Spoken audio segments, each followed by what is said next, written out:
Muito bem, hoje dia do cardiologista, às 8h17 está com a gente aqui Wilton César Eckert, meu amigo Wilton, está aí conosco para bater um papo sobre essa data. Primeiramente, parabéns, né, pela data aí, pelo dia do cardiologista, bem-vindo aqui à RCO, a nossa programação. Obrigado, Fabiano, bom dia a todos, é um prazer aí estar de novo conversando aí com vocês no radar aí. O prazer é nosso. Ô Wilton, eu vou começar uma coisa muito básica. Como é que você quis ser cardiologista? Por que você quis ser cardiologista? Como é que se interessou pela cardiologia? Isso foi durante a faculdade, né? Durante a faculdade tu vai passando por vários estágios, né? Várias especialidades, tem o chamado internato, né? Que lá na URGS Porto Alegre são 2 anos, né? São 4 parte clínica, depois o internato mais 2 anos, aí tu passa por todas as especialidades.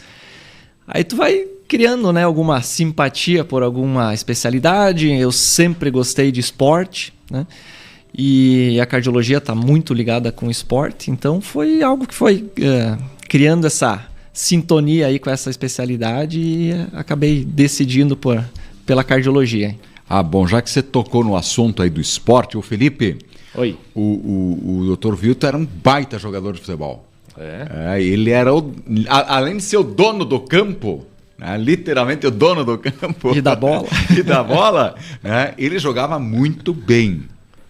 E como é que você foi parar na medicina, Wilton? Porque você, além da paixão pelo futebol e pelo Grêmio, né? Exato. Como é que você foi parar na medicina? Pois foi uma escolha que surgiu assim, foi durante ali o segundo grau, né? Que eu ajudaram o segundo grau.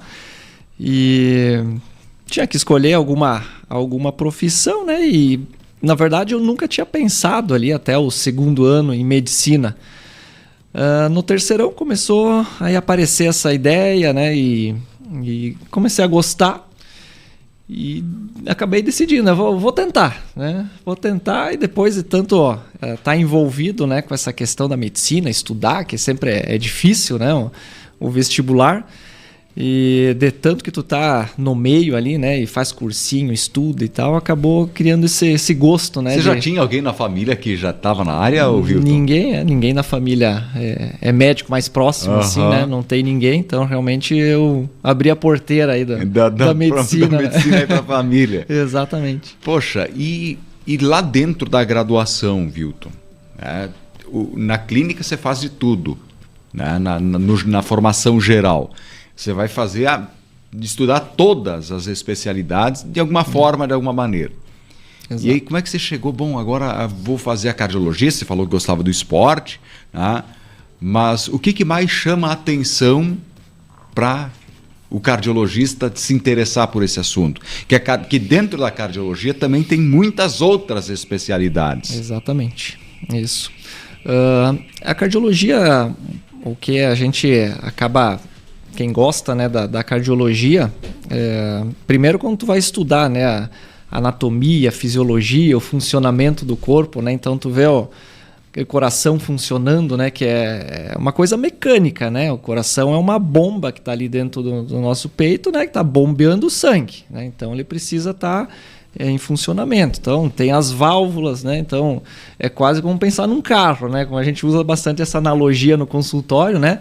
É que nem um carro, o motor tem que estar funcionando, senão não vai sair do lugar. E tudo tem que estar em sintonia, né? Então isso é uma coisa que quando tu começa a olhar, estudar e ver, te fascina, né? O funcionamento de todo o coração. E depois tu vai ligando, né, com a parte realmente de saúde, prevenção. Tu vê que é um dos principais órgãos que tu precisa cuidar, né? Então, as principais causas de morte hoje, em primeiro lugar, é infarto e AVC, né? Que são as doenças cardiovasculares, em torno de 32-33% de todas as mortes são essas doenças. Então, se tu quer prevenir alguma coisa para evitar que tu morra tão cedo, põe lá na primeira da lista, né, as doenças cardiovasculares, né, que tu vai estar prevenindo a chance de 32-33% de morte, né, em relação a isso. Só para ter uma ideia, em segundo lugar vem os cânceres, né, com 19%. Mas 19% somando todos os tipos de câncer, né? Então, se tu pegar por exemplo, câncer de próstata, é menos de 2, 3%.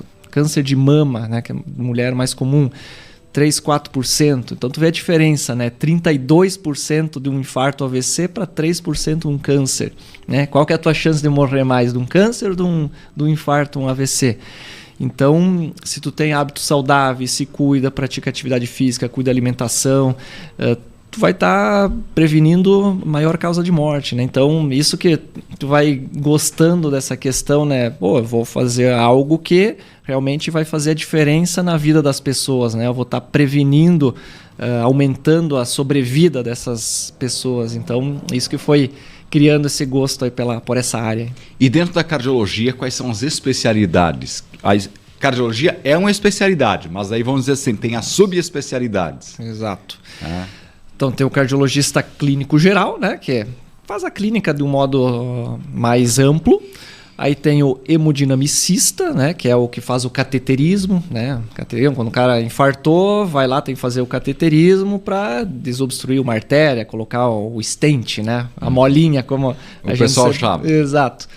Aí tem o arritmologista, né, que daí trata mais específico das arritmias, né, que daí também faz um tipo de procedimento que é parecido com o cateterismo, né, é chamado estudo eletrofisiológico.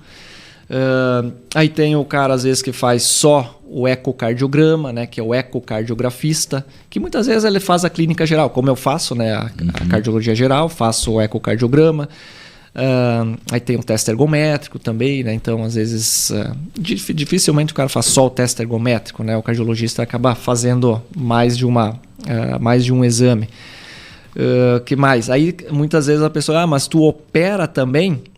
Aí o cardiologista, o cirurgião, aí já é uma outra especialidade, né? Porque a hora que tu terminou a faculdade de medicina, tu decide por fazer clínica ou cirurgia. Que a hora que tu faz clínica, primeiro tu vai fazer a clínica médica, que são 2 anos de clínica médica geral. Tu vai passar de novo por todas as especialidades, só que agora como médico e mais focado. E aí depois desses 2 anos de clínica médica, aí tu faz a cardiologia, né, que são mais 2 anos. Né? Aí se tu quer fazer ecocardiografia, tu faz mais 1 ano. Então ali são 6 de faculdade, 2 de clínica, 2 de cardiologia e mais 1 de ecocardiografia. 11 anos. Exatamente, foi o que eu fiz. 11 anos para terminar a formação. Exatamente. Aí se tu vai fazer a cirurgia cardíaca, e na hora que tu terminou os 6 anos de faculdade, aí tu vai para o outro lado, aí tu vai para a cirurgia, né? Que daí tu vai fazer só cirurgia. Começa com cirurgia geral ou não? Alguns locais, a maioria das cirurgias, dos cirurgiões, tem que fazer a cirurgia geral.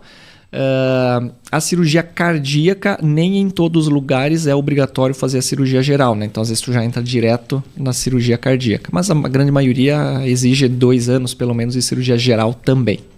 Poxa, é uma formação bem consistente, né, Vilton? Exatamente. Parece fácil. Só parece. Só parece fácil. Fala aí, Henrique. Não, eu só ia perguntar ao Vilton a questão de que são várias doenças que as pessoas têm, principalmente quando procuram um médico cardiologista para resolver algum problema. Hoje, assim, o que mais o senhor atende assim aqui em Pinhalzinho, por exemplo? Pinhalzinho e Chapecó, né? Sim. Quais são as principais demandas de atendimento? Não tem dúvida nenhuma que a hipertensão é a mais frequente, né? A mais prevalente. Aí vem as que a gente chama de dislipidemias, né, que é colesterol elevado, né, triglicerídeo, né, então a gente chama de dislipidemias, que é uma doença. Aí começa a vir já a questão de diabetes, né, que também é um problema. E aí junto com isso começa a vir as doenças mesmo do coração, que tudo isso são os fatores de risco, né, para as doenças cardiovasculares, né? Então quem é hipertenso, quem é diabético, quem é dislipidêmico, ou fuma, ou é obeso, ou é sedentário, né? Então tudo isso aumenta o risco das doenças cardiovasculares. Aí claro, aí vai afunilando um pouquinho, né? Claro que o número de pessoas que já infartaram, tiveram AVC é menor, óbvio, né? Em termos de frequência, mas se for ver, com certeza, hipertensão, dislipidemias, diabetes, são vamos dizer, os 3 principais aí. Muitas pessoas fazem aquele tido como check-up, que é aferir diabetes, colesterol. Tem algo que o cidadão consegue fazer para diagnosticar algo mais grave no coração? Exato, aí através, né, conforme os fatores de risco que a pessoa tem, aí claro, depende da idade, né, do histórico familiar. Se tu vê que já é um paciente um pouco de mais risco, aí tu já começa, né, a solicitar alguns exames mais específicos, né, para tentar realmente avaliar se ele já não pode ter, né, alguma plaquinha de gordura lá na artéria, né, se ele já está com um risco um pouco mais alto, o que a gente precisa aí fazer para prevenir, para que ele não venha a ter logo ali na frente um infarto, um AVC. Então tudo depende muito, né, do histórico das doenças, né, para a gente poder analisar e ver quais são os exames mais adequados para justamente tentar identificar isso aí. Né? Em termos de exames, o Dr. Wilton, explica aí para nós quais são os mais comuns e como eles são feitos. Assim, digamos, para iniciar, né, os mais básicos da cardiologia, tu quer saber se tem algum risco maior, se tem algum problema na estrutura do coração, no tamanho, não tem dúvida que o ecocardiograma, né? Ecocardiograma é um ultrassom, né? Acho que ultrassom, ecografia, todo mundo já viu, conhece. Já fez alguma vez. Então, com esse exame, tu vai enxergar o coração lá dentro, né? E ver, tu mede o coração, vê qual que está o tamanho dele, tu olha as válvulas, né? Para ver se estão funcionando bem, que com a idade os problemas nas válvulas são um dos mais frequentes também. Tu vê se essa bomba que está ali dentro está bombeando adequadamente o sangue, né? Então, esse é o ecocardiograma para analisar isso. Aí o teste ergométrico, né? Que é aquele teste da esteira, é um exame para avaliar se a pessoa tem algum risco maior de infarto, por exemplo, né? Que muitas vezes ela pode não estar sentindo nada, mas tu faz a esteira, ali a gente acompanha os batimentos do coração, tu tá vendo o eletro de forma ao vivo ali com o coração na hora, a pessoa caminhando e tu vendo o coração bater através do eletro. E ali, muitas vezes, o eletro altera algum detalhezinho que tu suspeita que tem alguma artéria que possa estar obstruída, mesmo que a pessoa não esteja sentindo nada. Aí tu já vai atrás para avaliar. Eu digo isso porque muitas vezes a pessoa diz, não, mas eu caminho e nunca senti nada. Que bom, mas não quer dizer que não tenha nada, né? Não estar sentindo nada. Então, o exame serve para isso. Serve para avaliar alguma arritmia, né, durante o exercício, a resposta da frequência cardíaca durante o exercício, quando o nosso coração vai acelerando quando a gente se exercita. A pressão, ela sobe um pouco quando a gente se exercita, então a gente vai medindo a pressão, então consegue avaliar todos esses detalhes. O paciente, como eu falei, a pressão alta é uma das doenças mais comuns. A gente está em dúvida se realmente o paciente tem ou não pressão alta. Aí tem um MAPA, né, que é monitorização ambulatorial da pressão arterial. Então é um exame que tu fica com o aparelhinho da pressão no braço durante 24 horas. E aí aquele aparelhinho vai medir automaticamente a pressão da pessoa durante 24 horas para tentar realmente identificar se ela tem ou não pressão alta. Que às vezes ela chega no consultório pela ansiedade, por diversos fatores, chegou lá, a gente mediu a pressão, ela deu elevada, né? Mas daí ele sai dali do consultório, vai para casa, mede em outros lugares, ela está normal. Bom, será que ela tem pressão alta? Ou é só porque ela veio aqui no consultório? Será que ela tem a síndrome do jaleco branco, né? Que é descrito isso, né? Então a gente lança a mão do mapa para tentar ver se realmente ela tem pressão alta. A pessoa se queixa, eu sinto o coração às vezes dá uma descompassada, ou do nada às vezes ele acelera, mesmo eu sem estar fazendo nenhum esforço, estou ali parado, daqui a pouco ele acelera. Opa, será que tem alguma arritmia? Aí tem o Holter, né, que daí é como se fosse um eletro que tu coloca e o paciente fica também 24 horas com aquele aparelhinho para tentar identificar alguma arritmia, algum outro, ver se esse sintoma que ele tem realmente é do coração ou não. Então seriam, digamos, os mais básicos. Aí depois começa a avançar um pouquinho, né? E dependendo se esses exames têm alguma alteração, aí tu já começa a lançar mão, seja de um cateterismo, de uma ressonância, de uma tomografia, né? E aí começam a vir... Aí fica mais complexo. Isso, aí tu... eu suspeitei que tem realmente aqui alguma alteração na esteira ou no eco deu alguma outra alteração que eu precise de alguma informação um pouco mais detalhada. Bom, aí tu solicita algum outro exame, né? Então, aí vai progredindo aí, né, na escala dos exames. Agora a idade do Dr. Wilton é uma porcaria, viu? É carro velho, não tem, começa a dar manutenção, né? Mas e como retardar esse processo de envelhecimento do coração? Porque imagina, é um órgão que não para. Ele antes de você nascer, efetivamente, ele já está lá. Exato. Ele já está lá e já está batendo. Porque é o primeiro órgão que na barriga da mãe você já consegue perceber a vida. E quando ele parar, a vida cessa. Ele tem que estar batendo. Ele tem que estar batendo. E aí, como retardar esse processo de envelhecimento do coração? Como cuidar desse coração para que ele dure mais, né? E a gente automaticamente tem uma vida melhor. Sim. Isso talvez é uma das coisas mais estudadas aí na medicina, né? Como a gente conseguir prolongar, né, as nossas vidas, e muito passa como prolongar a vida do coração, né? Que ele estando bem, teoricamente, né, vai conseguir aumentar a tua sobrevida. E aí, sem sombra de dúvidas, né, para tu ter uma vida longa, saudável, né, chegar na terceira idade, ainda tendo, né, conseguindo fazer tuas atividades do dia a dia, né, sem limitações. Na verdade, deveria começar desde cedo, né? Às vezes as pessoas se dão conta muito tarde, né? Durante toda a adolescência, quando era mais jovem, né, nunca cuidou nada. E aí depois, né, viu que a coisa já não está indo muito bem, aí começa a se cuidar. Mas tudo que a gente fez ao longo da vida vai estar resultando, né, e nos problemas que a gente vai tendo ao longo dessa vida, tá? Então, para a gente ter hábitos saudáveis, assim, a gente tem que sempre ter uma boa alimentação, né? Boa alimentação que eu digo é evitar, né, as coisas que a gente sabe que fazem mal, né? Gorduras em excesso, frituras, excesso de doces, açúcar, as farinhas em excesso, os carboidratos, né? Então a gente tendo uma alimentação mais saudável é um bom começo. Atividade física, né? O nosso corpo precisa se movimentar, né? Precisa estar se exercitando, tanto para estar melhorando a função de todos os órgãos, entre ele e o coração. O exercício produz diversas substâncias que são benéficas ao nosso organismo, né? Antioxidantes, hormônios que nos trazem bem-estar, melhoram o nosso condicionamento físico para a gente conseguir fazer nossas atividades do dia a dia, melhora a parte muscular, né? Para não chegar daqui a pouco ali com 60, 70 anos, não tem mais força, né, para fazer pequenas atividades do dia a dia. Aí começa a ter problema nas articulações, porque durante toda a vida acabou forçando, né, as articulações sem ter uma musculatura adequada. Tu vai estar forçando mais sua articulação, vai ter mais desgaste, artrose, entre outras coisas, né? Tendo alimentação saudável, fazendo atividade física, você teoricamente vai manter teu peso adequado, né? Então, porque a obesidade é um fator de risco muito importante, tá? E então a gente tem que cuidar também o peso.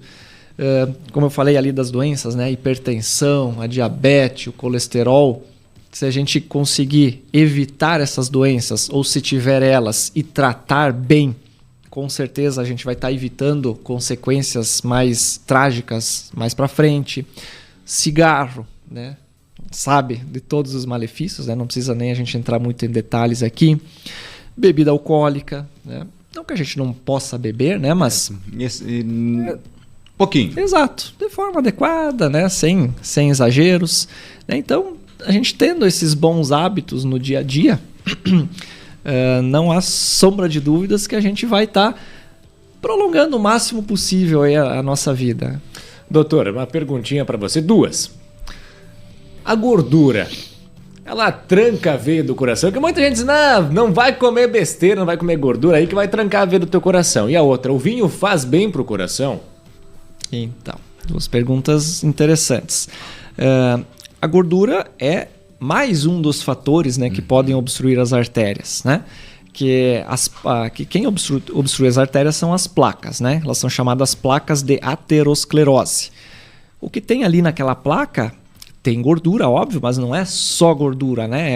É uma inflamação que está acontecendo ali. E essa inflamação é provocada pela pressão elevada, né? A diabetes é um fator bem importante, né? Porque ela gera mais inflamação. Todos esses fatores que eu falei antes ajudam, né, nesse processo, mas não tem dúvida nenhuma que a gordura, né, que a gente consome no dia a dia, se em excesso e se ela está alterada no nosso sangue, né? Quando é medido o colesterol, triglicerídeos, com certeza ela vai contribuir e bastante, né? Para entupir as artérias. Tanto que, se o risco do paciente já é um pouco mais alto, né? Se ele já tem uma placa ou se ele já teve um infarto, por exemplo, as diretrizes recomendam para que a gente mantenha o colesterol, o LDL, que é o ruim, mais baixo do que o habitual. Vou dar um exemplo aqui. Se nós aqui um pouco mais jovens, né? Vamos dizer que nós somos jovens, sem grandes problemas, o LDL é considerado bom, o LDL ruim, que é considerado ideal, é até 130. Tá?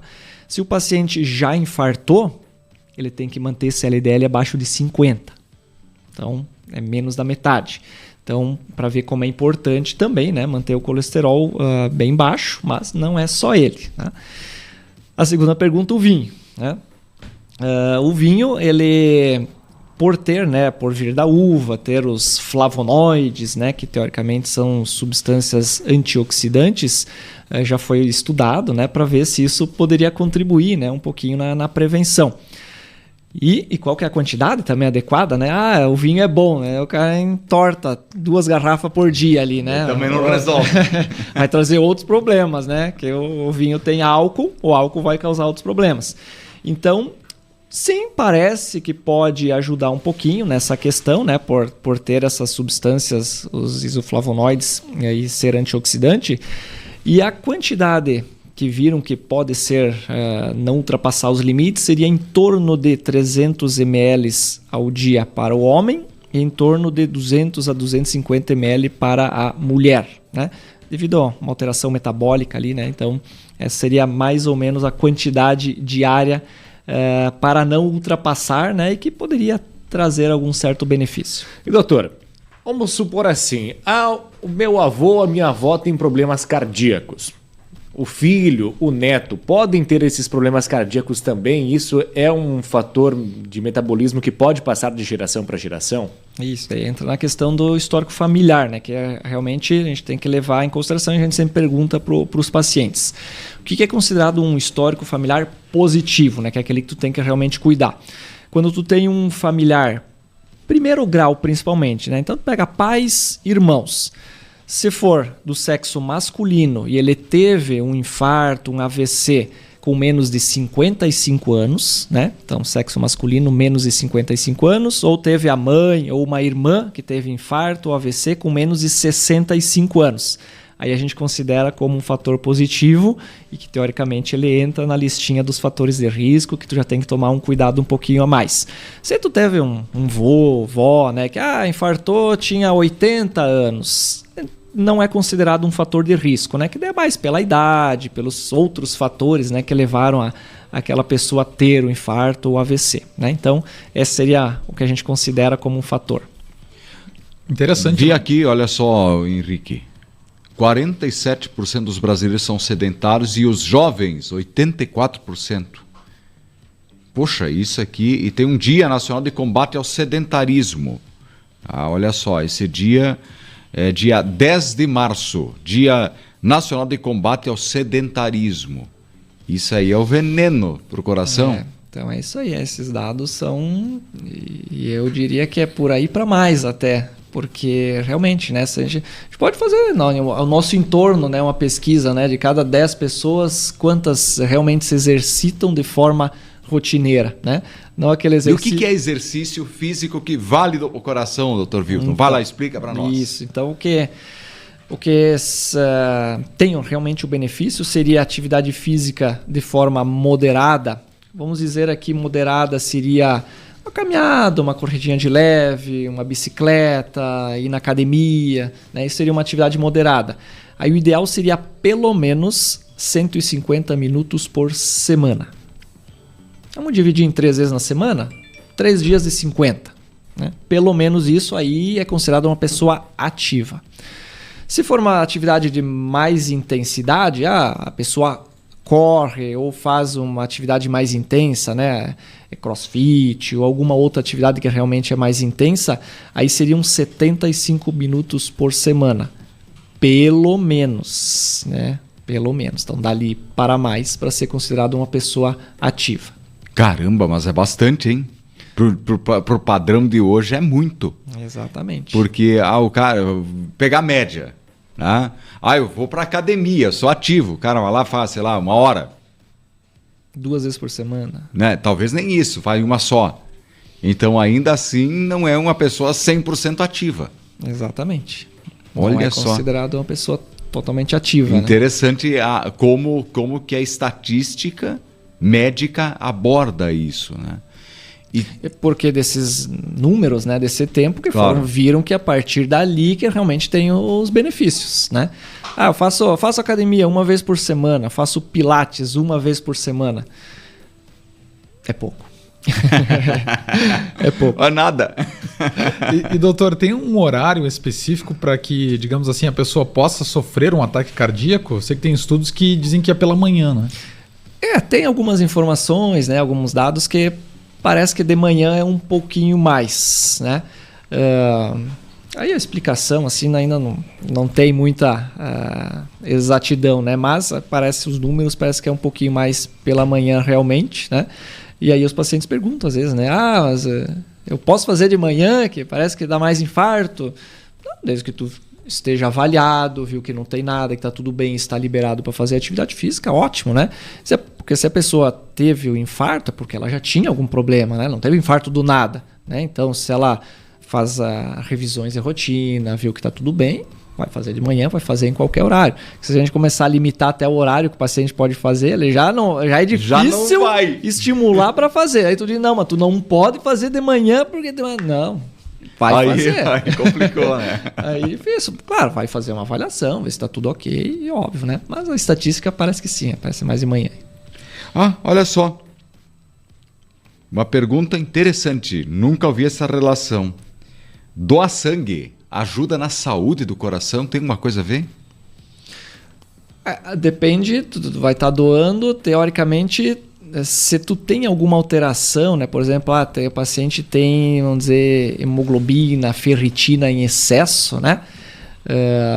Pode ajudar, melhora, né? Tu acaba diminuindo, né, os níveis, né, tanto da hemoglobina, do ferro, da ferritina, que pode contribuir ali, melhorar, né, no fluxo sanguíneo, né? E obviamente a hora que tu doa, o nosso próprio corpo ele vai renovar esse sangue, né? Então ele vai ter que produzir um novo, né? Então é sangue novo que vai estar circulando ali, né? De uma forma geral assim, mas se for falar em estatísticas, dizer, doar sangue melhorou, diminuiu o número de problemas cardíacos, não existe essa medição aí. Exato. Doutora, a Sandra está fazendo 2 perguntas aqui. Uma é bem tradicional, aposto que você já ouviu várias vezes. O coração pode doer? Sim. Essa pergunta realmente é bem frequente. Até já falando se ele dói de amor aqui. Exato.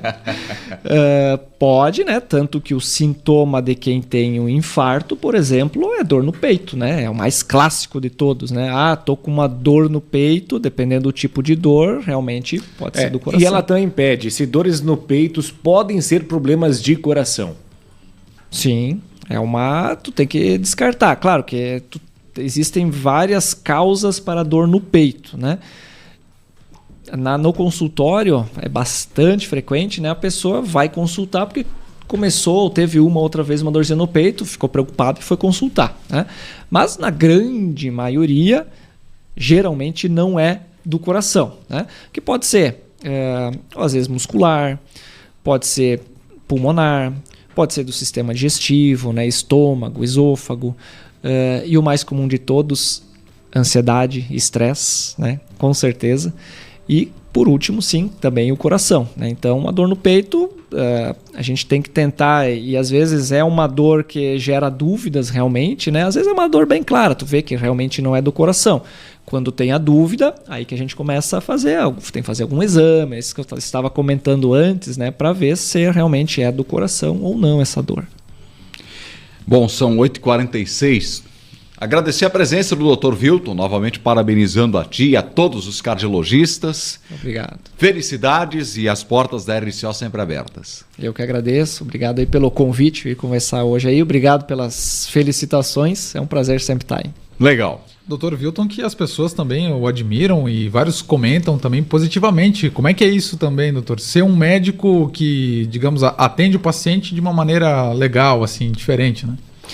Acho que isso é o mais importante de tudo, né? Tu tem que, a hora que o paciente vem consultar contigo, tu tem que acolher aquele paciente. Ele veio ali, na maioria das vezes, porque ele tá sofrendo, né, com algum sintoma, algum problema de saúde, né? Então tu tem que acolher, tentar confortar aquele paciente, né, e mostrar para ele que tu tá interessado na doença dele e tu quer melhorar, né? Não tá ali para criticá-lo, né, por diversos motivos, né? Ele veio ali procurando uma ajuda, né? Então tu tem que estar disposto a ajudar, a investigar, mostrar que tu quer tentar melhorar, né, os sintomas e a vida do paciente, melhorar a sobrevida dele, né? Então acho que isso é o primordial, né? Eu acho que tem que ser dessa maneira. Vambora! Vamos lá. E antes, falando para você aqui de Imobiliária Nostro Sonho, excelentes oportunidades de negócios é com Imobiliária Nostro Sonho. Gente, lote urbano, loteamento Bruxel de Pinhalzinho, próximos aos Bombeiros, na Rua B, com 24 metros de frente por 15 de extensão lateral, com 360 metros quadrados por R$160 mil. Também área de terra para indústria, às margens da SC 160 em Bom Jesus do Oeste, de 10 mil metros quadrados, com fluxo intensivo de veículo e frente espetacular de 100 metros para a rodovia, no valor de R$395 mil. É a Imobiliária Nostro Sonho, a segurança para o seu sonho se tornar realidade na Avenida Brasília, edifício Tropical, no centro de Pinhalzinho, 3366-3253. Legal, gente, são 8 horas e 48 minutos, 8h48, programa hoje muito especial, muito bacana, agradecer a todos vocês que mandaram recados aqui pra gente, muita gente comentou nossa live no Facebook, né, muita gente aí esteve conosco, e poxa, que bom que tanta gente aí interage com a nossa programação, hein, tanta gente aí manda recados aqui pra nós, parabenizando a programação, gente de Abdom Batista, pessoal do Mato Grosso, enfim... Muita gente aí que dá este privilégio da companhia e da audiência.